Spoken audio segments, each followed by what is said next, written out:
এখন বিশেষ করে কি দেওয়া যায় তারে? পটাশ তো রোপণের আগে দিছে, হ্যাঁ দিছে না? না দিছি না, রোপণের আগে দিছি 20 কেজি দিছি দুইটাই।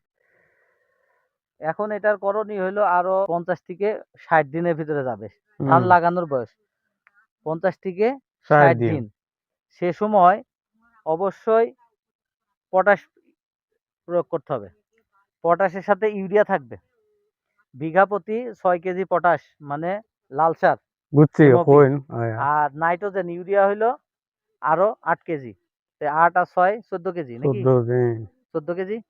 এই 14 কেজির সাথে পার্মানেন্ট একটা ট্রিটমেন্ট দিতে হবে সে সময়, যাতে আমার মাজরা পোকায় কাটার পরে যাতে আমার সাদা শীষটা না বাড়ায়।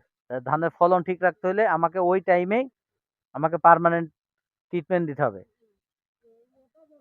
ইবোসিন, ইবোসিন প্রতি বিঘায় 1 কেয়ার জায়গাতে ইবোসিন দিবেন হচ্ছে 14 গ্রাম, 2 মেশিন হবে।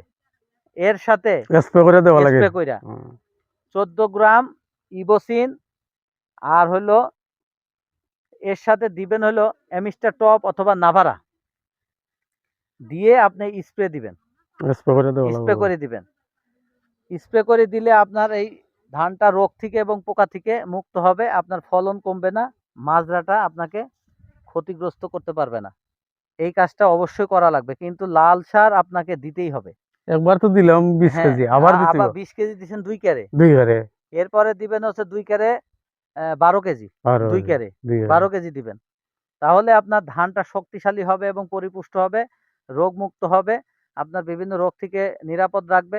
আবার ফলনটা ভালো হবে, ধানের শীষ হবে ভালো এবং দানা হবে ভালো। দানা ভালো হইতে হলে আচ্ছা, আপনার কিতা কিতা পটাশটা। দিয়ে ভালো বলেন তো, লিখে আচ্ছা দিয়েছেন আমি আমার সব একটু।